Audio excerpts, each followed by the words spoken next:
আমরা কি বলবো যে ৭১ আমাদের অংশ ছিল না? বিকজ কয়েকটা বাচ্চা পোলাপান যাদের বাংলাদেশের ইতিহাস সম্বন্ধে কোনো আইডিয়া নাই, বাংলাদেশের কালচার সম্বন্ধে কোনো আইডিয়া নাই, তারা বলবে ৭১ বাদ। মতামত আমরা যদি লিবারেল ডেমোক্রেসিতে বিশ্বাস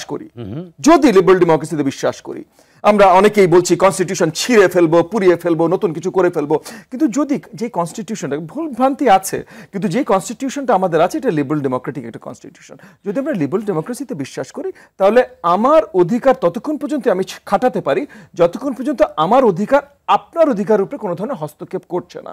আমরা দেখলাম ফেব্রুয়ারি 14 ভ্যালেন্টাইন্স ডে ভাই আমাদের সাংস্কৃতিক অংশ না, সব কিছু আমি মানছি, কিন্তু আপনি যদি করতে চান আমি কি আপনাকে থামানোর? আমরা দেখলাম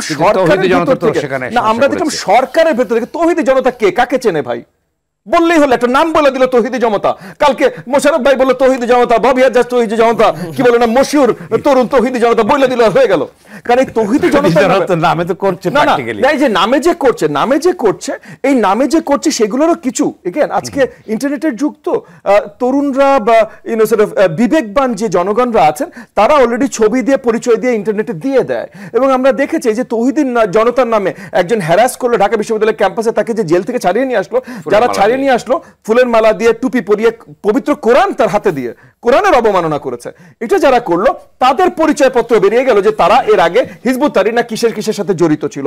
সেটা নিয়ে কি আলোচনা হলো? বাট যেটা আমি মেইন আসতে চাচ্ছিলাম যে ফেব্রুয়ারি 14 আপনি ভালো পছন্দ করেন, আমি পছন্দ করি না ভাই, ঠিক আছে, সেটা আমার পার্সোনাল বিষয়, কিন্তু আপনি আপনার সরকারের অংশ হয়ে উপদেষ্টা হয়ে যখন যদি বলেন যে এটা করতে পারবেন না, এটা করা নিষেধ, এটা করা মানা, বা জুলাইয়ের প্রতি আপনি অসম্মান দেখাচ্ছেন, যদি আপনি এইটা করেন তাহলে আপনি এই তৌহিদি জনতা যেটাই নাম বলেন না কেন, একটা নকল নাম দিয়ে আপনি একটা একটা এক্সট্রিমিস্ট, একটা টেররিস্ট টাইপের একটা আইডিওলজি আপনি বাস্তবায়ন করতে চেষ্টা করছেন, সেটাকে তো আপনি বাতাস দিয়ে দিচ্ছেন। ফুলের দোকান ভেঙেছে, ফুলের দোকান ভাঙছে 21শে ফেব্রুয়ারি, এই প্রথম বাংলাদেশের ইতিহাসে 21শে ফেব্রুয়ারিতে কোন নিউজ পেপারে অ্যাড যায়নি। 31শে ফেব্রুয়ারির এই প্রথম বাংলাদেশের ইতিহাসে কোনো বড় বড় কর্পোরেশন টিভিতে অ্যাড দেয়নি 21শে ফেব্রুয়ারির। আমরা কি ভুলে গেছি ভাষা আন্দোলন? আমরা কি ভুলে যাব 26শে মার্চ?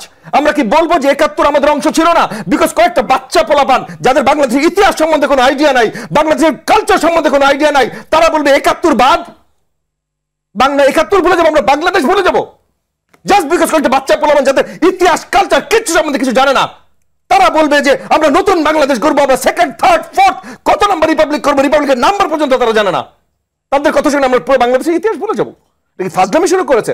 এই পুরো জিনিসটা তরুণদের দোষ না, রাজনৈতিক দলের দোষ না, কারোর দোষ না। এই যে কথা হচ্ছে বিএনপির লোকজন লুটপাট করছে বা চান্দা তুলছে, কেন ভাই আইন শৃঙ্খলা বাহিনীকে কেউ থামিয়েছে? বিএনপি আমার দল না ভাই, বিএনপির জায়গা থেকে তো বিএনপি একটার পর একটা বহিষ্কার করছে যাদেরকে ধরা পড়ছে। কিন্তু আইন শৃঙ্খলা বাহিনী বাদ দেন, মিডিয়া যদি নতুন সরকারের সাপোর্টে যে এই যে দলটা আসছে, এই সরকারি সাপোর্টে যে দলটা আসছে, এদের নামে রিপোর্ট পর্যন্ত করতে ভয় পায়। আপনি বলেন আপনি মিডিয়া চালান, আমি আপনাকে এখানে স্পটে ফেলতে চাই না, বাট আপনি বলেন আপনার চ্যানেল কয়বার রিপোর্ট করেছে? এই যে আপনার শোতে বসে বা যে কোনো শোতে বসে বড় দেখা বলছে এখানে বিএনপির লোকজন করছে ভাই, আমি না করছি না, কিন্তু তারা বহিষ্কারও করছে, সেখানে তাদেরকে আমি সাধুবাদ জানাই। যদি তারা বহিষ্কার না করতো আমি তাদেরকেও শক্তভাবে নিন্দা করতাম। কিন্তু অন্য পার্টি যে করছে তাদেরকে ধরেন, তাদের কথাও বলেন, তারা তো নতুন এসছে ভাই, মাঠে নতুন এসে অলরেডি চান্দা শুরু হয়ে গেছে, তাহলে তাদের সম্বন্ধে কি ব্যবস্থা আপনি নেবেন? তারা এই যে বিশাল করে একটা আয়োজন করছে, এই আয়োজনে ফান্ডিং করতে আসছে, তারা এইটা পর্যন্ত বলেছে যে তাদের ফান্ডিং করতে আসছে, তারা বলতে পারছে না কারণ এখানে সিক্রেসি আছে। কেন ভাই? এতদিন তো আমরা এগুলো নিয়েই কথা বলছিলাম, যে সিক্রেসি কেন আছে? আমি বিএনপির কাছে জানতে চাই তাদের ফান্ডিং করতে আসে, আমি জামাতের কাছে জানতে চাই তাদের ফান্ডিং করতে আসছে, কারণ প্রত্যেকটা টাকা ফান্ডিং তুলতে রাশেদ জানে, আমি জানি আমাদের কি অবস্থা, মানে মাথার ঘাম কোথায় পায়ে ছুটে। তো আপনাদের এত বড় ফান্ডিং করতে আসছে, আপনি বলেন ভাই, আপনি স্পষ্ট রাজনীতি করতে চান, বড় বড় কথা বলতে চান, বড় বড় আওয়াজ করতে চান, আপনি নতুন প্রধানমন্ত্রী, তাহলে বলেন, আপনি দেখান আপনি প্রধানমন্ত্রীর মতো করে কাজ করেছেন, তারপর আমরাও মানবো। আপনার বয়স 20 না 42 না 82, আই ডোন্ট কেয়ার, আপনাকে প্রধানমন্ত্রী হিসেবে মানতে আমি রাজি আছি।